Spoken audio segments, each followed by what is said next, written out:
Muy buenas noches, queridos hermanos, amigos y quienes me escuchen en algún lugar. Aquí estamos, dispuestos a meternos de lleno en las Escrituras, y el tema es No améis al mundo. Y queremos, con esta charla de hoy, darle final a esta serie.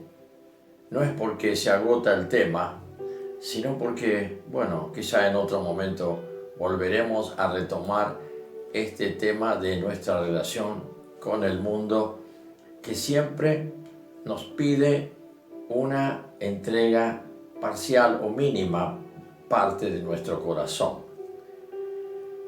Pero antes de comenzar este tema, te quiero recordar la frase que siempre pongo al inicio. La palabra hablada solo queda completa en el oído del que la entiende.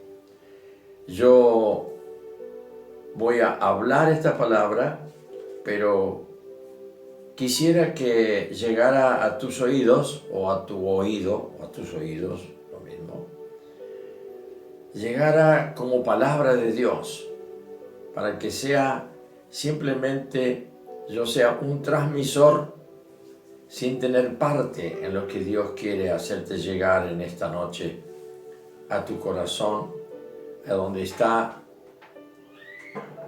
la capacidad del entendimiento que te ha dado el Señor para comprenderle a Él, para poder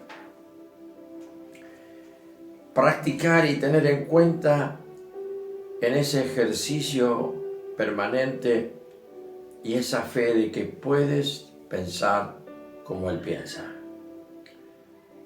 Allá en el Antiguo Testamento, Isaías 55 nos dice que las palabras de Dios son muy altas, no son como nuestros pensamientos. Sus pensamientos o palabras son muy altas, pero a nosotros nos ha sido dado, a partir de la fe en Jesús, el poder tener acceso a la altura de esos pensamientos. Y eso es lo que queremos lograr. Creo que tú y yo también. Lograr poder pensar como Él piensa. Es así como el Espíritu Santo es el que nos traslada el pensamiento, y la palabra hablada por mí llega a tu corazón, se conecta con el espíritu propio, humano, asistido por el Espíritu Santo del Señor, y te despierta el entendimiento espiritual. ¿Por qué? Muy sencillo. Las cosas espirituales se han de comprender espiritualmente. Yo quiero hablarte esta noche de cosas espirituales para que las puedas entender espiritualmente y tengas revelación sobre esto. Estamos en el tema de no améis al mundo. Ahora, esto conlleva un cúmulo de cosas que se entretejen, como por ejemplo, que tenemos pelea. Vamos a dirigirnos en esta oportunidad a través de Efesios, capítulo 6. Vamos a ver qué sacamos de este capítulo 6 con respecto a la relación nuestra como cristianos, como hijos de Dios, con el mundo. ¿Cuánto tiene el mundo de nosotros, o cuánto tenemos nosotros del mundo? Acá hay una cuestión muy clara que tenemos que tener en cuenta, y es que nosotros tenemos una lucha constante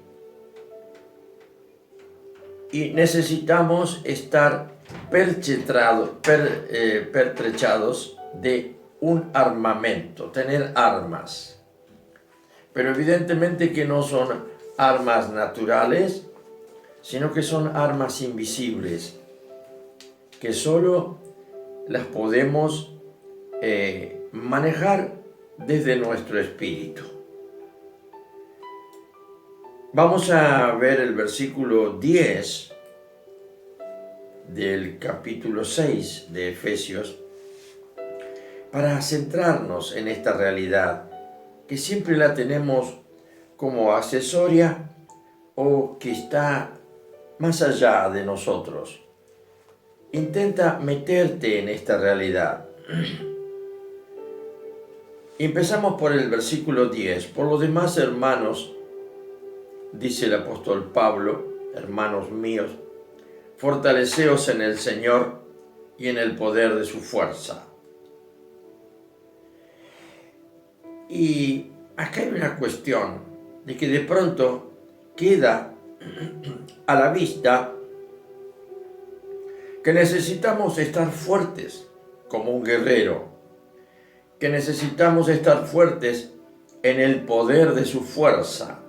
¿Cuál será el poder de su fuerza? Versículo 11. Vestíos de toda la armadura de Dios, para que podáis estar firmes contra las acechanzas del diablo. Cuando nosotros creímos en Jesús, nacimos de nuevo y se nos invistió de poder, de amor y de dominio propio, y eso comenzó a desarrollarse en nosotros. Esa investidura y esa actitud o actuación en tiempo presente del Espíritu Santo en nosotros nos trajo o nos llevó el Espíritu Santo a concebir un deseo que no nace de nuestra mente humana y fue, no sabemos por qué, cómo se dio, uno recuerda lo propio, y una determinación que después uno mira para atrás y no sabe por qué se dio esa determinación. Es el Espíritu Santo que lo pone. Le avisas a alguien en la iglesia, mire, yo me quiero bautizar. Puede haber pasado un tiempo del momento de la fe en Jesús, un determinado tiempo, pero el Espíritu Santo, después de la fe y de recibir la vida de Dios, esa misma vida que es ebullición dentro de nosotros, nos va a llevar, a veces inconscientemente, a esta determinación de querer bautizarnos. Y aquí entra la operación del Espíritu Santo, que es pasarnos por las aguas, en donde simbólicamente somos lavados de toda maldad, y en el símbolo de ir bajo del agua encontramos la necesidad de morir a este mundo. Y por supuesto, al salir de las aguas, encontramos ya que hay en nosotros el ejercicio del poder de la resurrección. Muy poco lo tenemos en cuenta esto, porque tenemos tantas cosas que no funcionan porque no las creemos. Y no las creemos porque todavía estamos entretenidos en un montón de cosas. Y como estamos entretenidos, no es lo central de nuestra vida poner el oído al Espíritu Santo y estar atentos y como expectantes a lo que Él nos habla. Si hay algún hermano que no tiene ese hábito de escuchar la voz de Dios, es porque tiene los oídos muy ocupados. En hebreo nos habla de que hay un reposo para el pueblo de Dios. Y es muy poco lo que reposamos. Si el reposo es dormir, creo que nos ocupamos más en ese reposo de descansar nuestro cuerpo.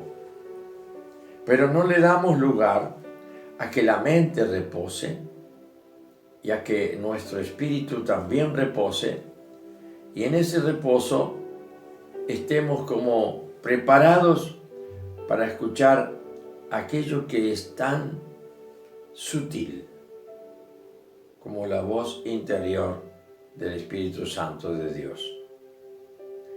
Eso hace que nosotros, atiborrados nuestros oídos con tantas cosas,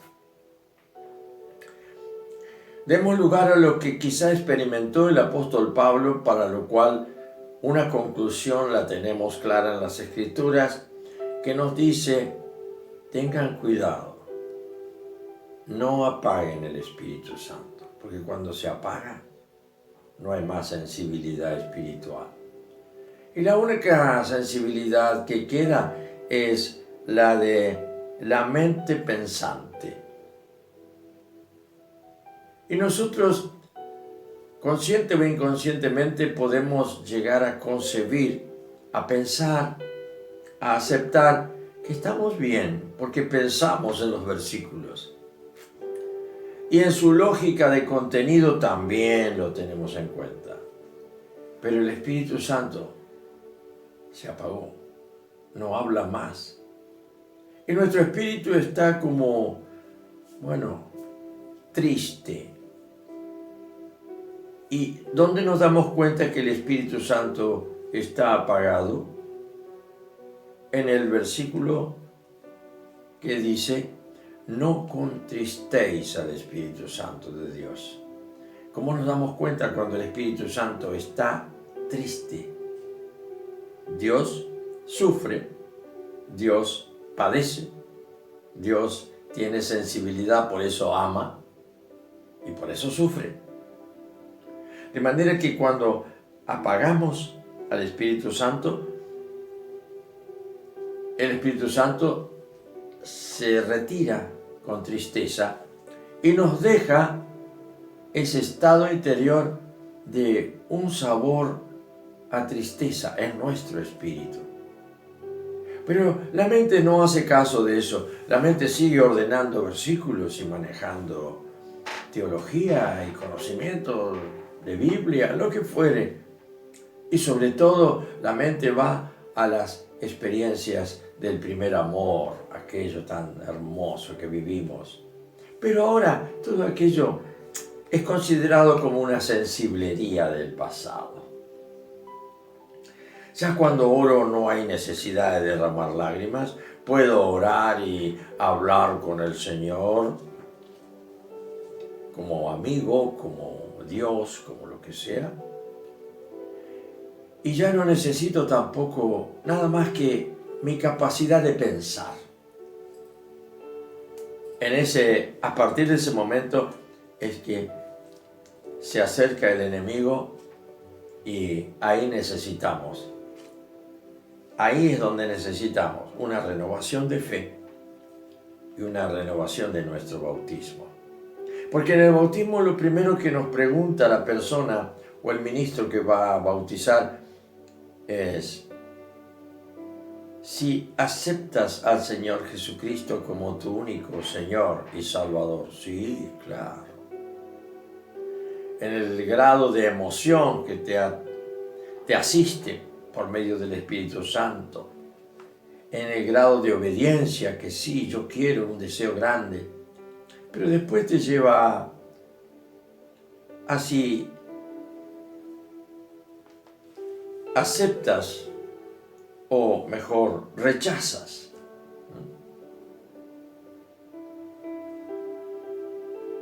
Rechazas para siempre a Satanás.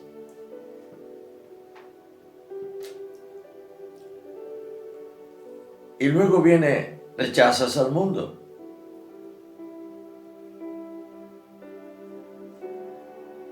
Y ese rechazo significa más bien una renuncia. Renuncias entonces rechazando a Satanás. Renuncias a sus ofertas. Renuncias también a su sistema. Porque Satanás no te tiene allá afuera. Te absorbe y te mete en su sistema. Él copia todo de Dios. Cuando decimos nosotros que nosotros estamos sentados en lugares celestiales en Cristo, es porque estamos dentro de Cristo. Y dentro de Cristo no se pueden tener pensamientos del mundo. Como dentro de Satanás, que es un sistema, no podemos tener pensamientos del reino. Y si nuestros pensamientos son del reino, son por el conocimiento de lo que nos dicen las Escrituras, pero no por la fe, producto de una experiencia del reino. La primera experiencia del reino es un encuentro personal con Jesucristo. Después, ese encuentro personal, pasado el tiempo, no te trae un sacudimiento que quedas como lleno del Espíritu Santo en movimientos físicos. Eso se va. Eso es exteriorización. Después de un tiempo, de una fidelidad y un estado de obediencia al Espíritu Santo, que viene, te invita, se instala adentro y ahora todo funciona con muy poca exteriorización física, porque ya no hace falta que el cuerpo manifieste las vibraciones que provoca el Espíritu Santo en nuestro físico. Las provoca en mi espíritu y mi espíritu ya está avanzando sobre mi alma. Mi alma no está muy entregada.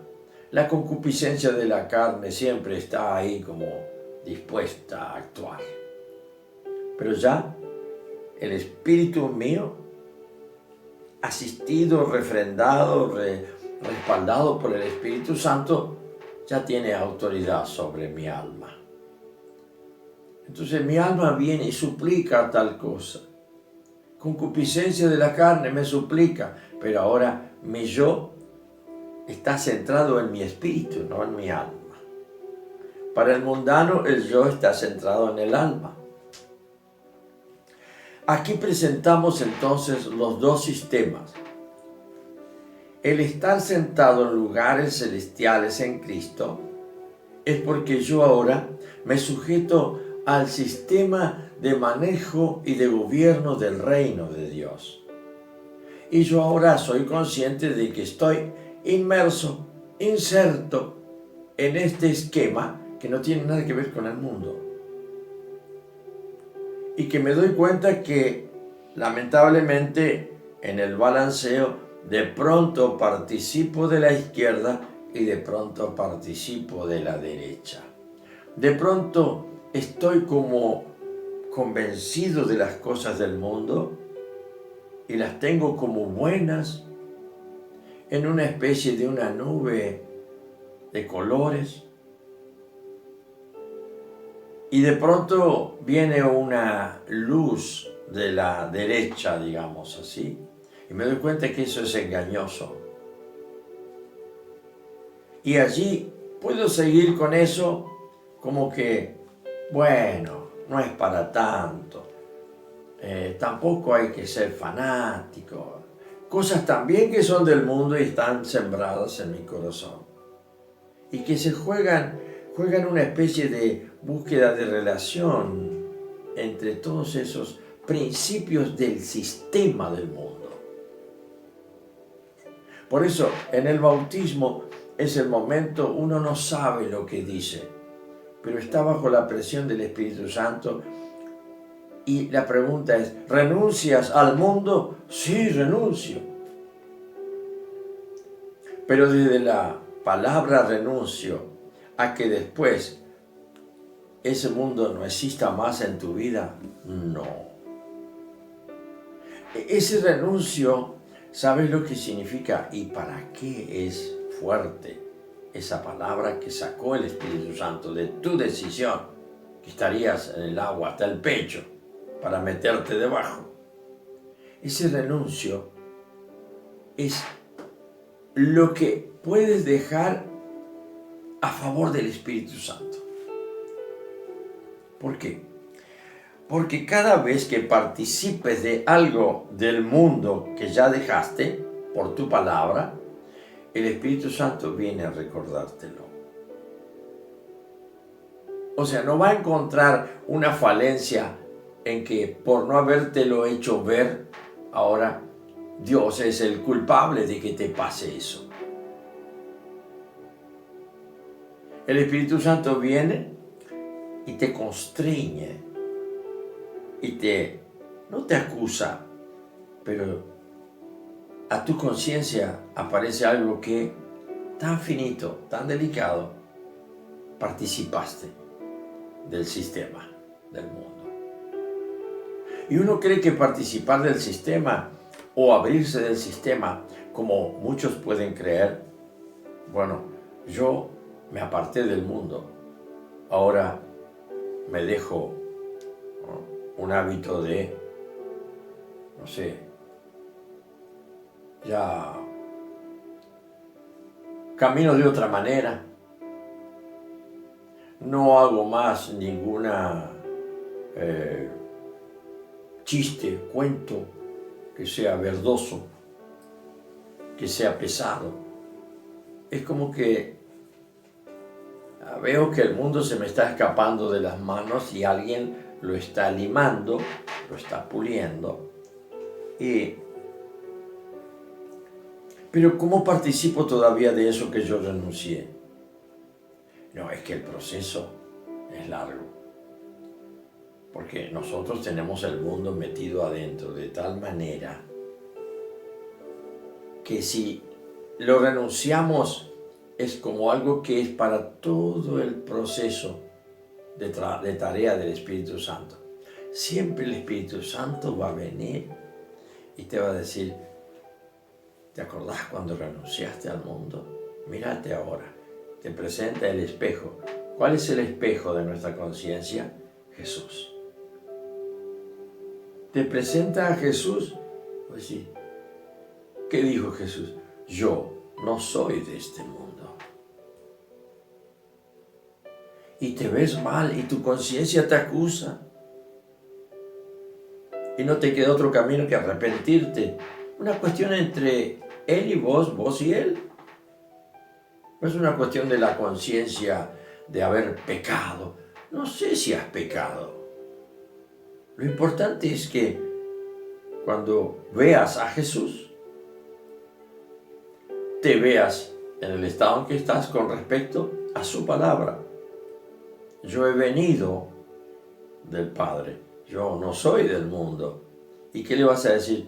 ¿Y Él?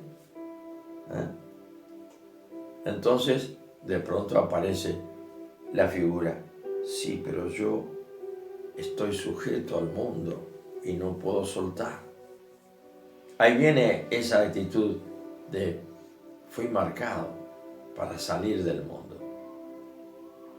Jesús le dijo a sus apóstoles, ustedes, porque a veces podemos pensar que la obra es por sentimiento humano, por conveniencia humana o porque nosotros, en nuestra valoración de nosotros mismos, creemos conveniente decidir algo. Jesús lo descartó de entrada y les dijo, ustedes no me eligieron a mí.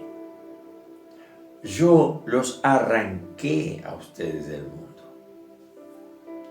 Pero ese arrancar es un decreto de Dios que comienza la operación cuando vos renunciás al mundo. Y esto es lo que Dios demuestra, que Él es un ser tan delicado, tiene tanta mansedumbre, que siempre va a respetar tu decisión. Pero una vez que lo pronunciaste, entonces eso ahora queda como testimonio delante de Dios, de sus santos ángeles y delante de los demonios que te van a acusar. ¿Por qué? Porque Satanás siempre tiene sus ayudantes, lo hace él también. Él es el acusador de los hermanos.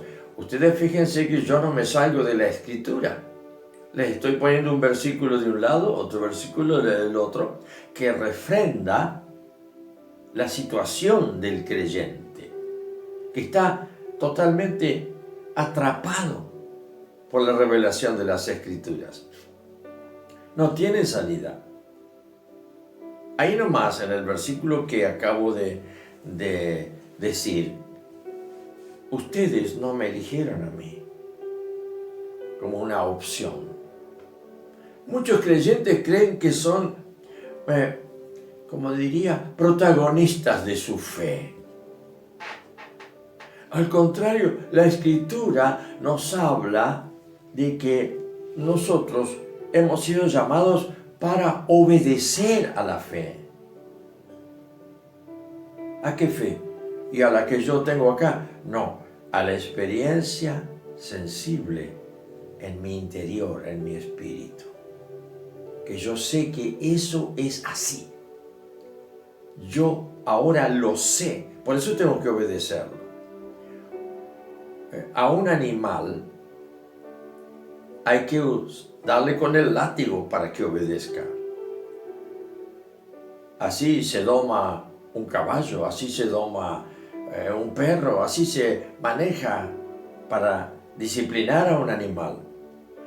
Nosotros dejamos de ser animales cuando hemos creído en Jesús, porque hemos nacido a una vida espiritual que es la vida de Dios en nosotros, y ya no estamos sometidos a la disciplina de la ley. Por lo tanto, ahora, cuando lo sabemos, obedecemos a quien nos ha hecho saber cómo es esto. Esa es la fe. No como un mandamiento, sino la fe me hace saber, por ejemplo, que el Señor a mí me ha engendrado como su hijo. ¿Qué puedo hacer yo? ¿Sujetarme a un padre severo? No, si lo ha hecho por gracia y por amor. ¿Cómo no le voy a buscar agradar a mi papá? Él es mi papá. ¿Cómo nos cuesta? ¿Cómo nos cuesta? Te lo digo, hermano. Nos cuesta aceptar esto porque somos como todavía pequeños enanos divinos, como digo yo. Sueltos, independientes. Como sueltos en un bosque, en una selva. A nosotros nadie nos tiene que marcar nada. Y vienen tiempos en que cada vez estamos peores. Y si no, busque ahí adentro de su corazón cuántas rebeldías están guardadas. Hay muchas. Y no es que lo invento, no es que lo veo o lo visualizo. No hace falta mirar en otro. Uno se mira a sí mismo y sabe cómo es el hombre. Y Dios conoció en Jesús, pudo saber cómo es el hombre. Porque también lo dijo él, o lo dice el evangelista, que en muchos casos él trataba con los hombres porque sabía lo que había en ellos. Y lo sabía porque también estaba en él. Sin pecar, en él funcionaba ya el pecado ajeno. Porque ya había asumido desde que fue la concepción en el vientre de su madre, quedó asumida ya la carga del pecado de la humanidad. Y esto hizo que de pronto nosotros seamos hijos del mundo, participantes del sistema. Por eso a los creyentes les cuesta mucho abrir su conciencia espiritual a concebir en dónde está su lugar y qué es la iglesia. Para el creyente, la iglesia es una realidad espiritual. Pídele a Dios que te revele qué es la iglesia. Porque sin tener en cuenta la experiencia personal de qué es la iglesia, se vive divagando. Y se cae en leer la Biblia para cumplirla. Y después, cuando uno no la puede cumplir, se cae en el pozo de la condenación. Y no se levanta porque su orgullo y su amor propio no le dejan. Le cuesta humillarse. En cambio, cuando uno tiene la conciencia de que es la iglesia, y yo no te puedo trasladar mi imagen espiritual para que se pase a tu espíritu, pero es necesario que la consigas. Si tenés que hacer una cola larga, que te lleva mucho tiempo, hacela hasta que te toque el turno y alguien te diga, esto habías pedido, ¿no? Sí, yo quiero saber, tener conciencia de qué es la iglesia de Jesucristo. Y se te va a dar, te la dan en un cofrecito, te la llevas con gozo y cuando lo abrís, todo se mete adentro. Es una conciencia que te hace salir de esa jaulita miserable que tenemos como individuos. Es una conciencia que se expande y se extiende. En el Antiguo Testamento hay un pasaje: Señor, ensancha mi tienda y limpia mi casa. A veces estamos tan sucios y estamos tan arrugados como una pasa de uva que ahí no entra más nada, solo más arrugas. Necesitamos una expansión. Hay que entrar en un tiempo de clamores. Yo no estoy hablando de lo que imagino, estoy hablando de lo que yo sé. Y recién cuando uno dice yo sé, recién es fe. Porque la fe es conocimiento. Y justamente le fue dado al hombre que no podía conocer más a Dios. Por eso le fue dada la fe en Jesús, y al creer en Jesús le viene un nuevo conocimiento que se implanta en la mente de Jesús que te han regalado cuando creíste. Primera de Corintios 2, capítulo 2, versículo 16, ahí lo tienes. Se te ha dado la mente de Cristo, dice el versículo 16. Entonces, llora, ora, busca, entra en el reposo de Dios. Deja todo esto que te llena el cerebro, la cabeza, la historia y el futuro. Salite.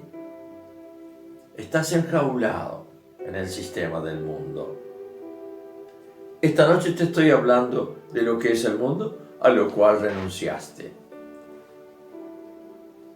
Por eso, ahora, antes no distinguías. Ahora sí podéis distinguir las atracciones del mundo.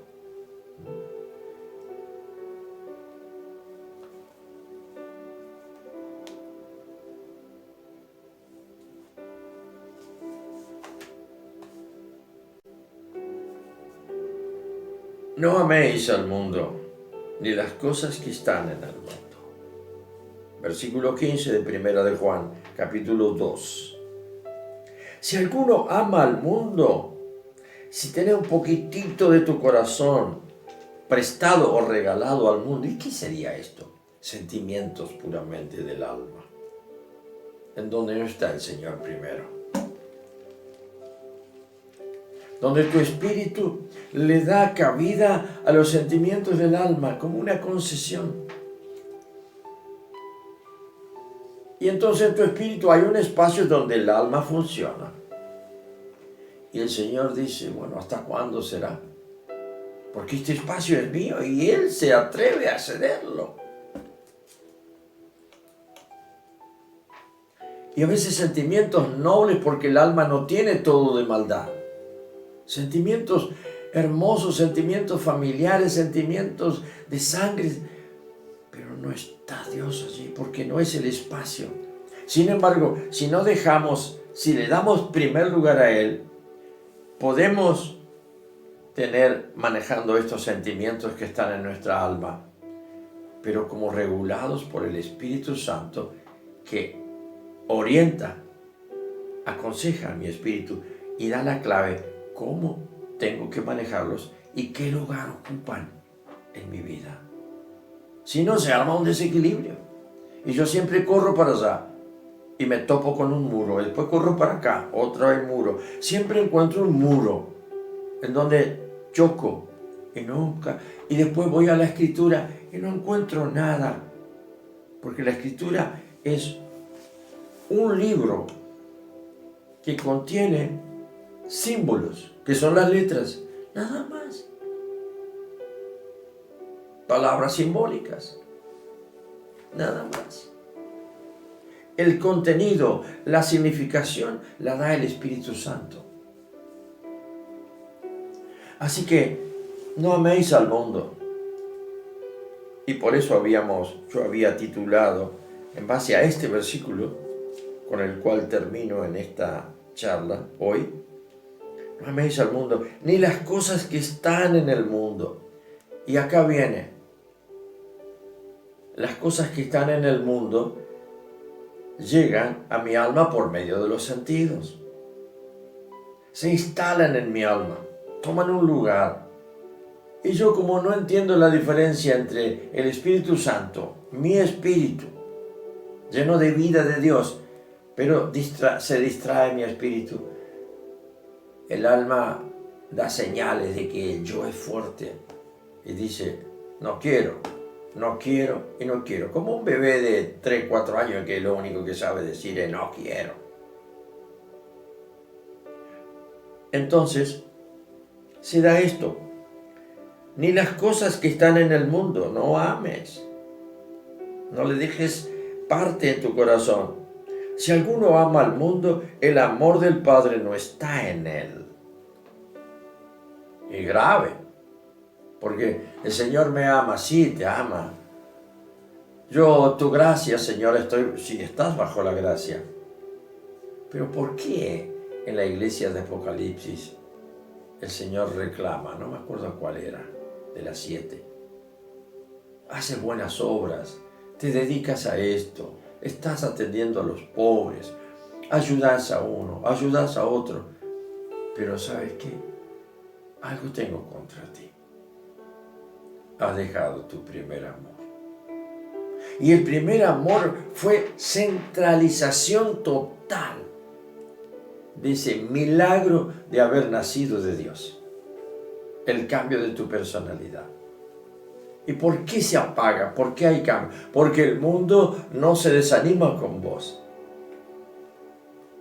El mundo trata de entretenerte en obras, en hechos, en gestos, en funciones, en prácticas, no sé qué más.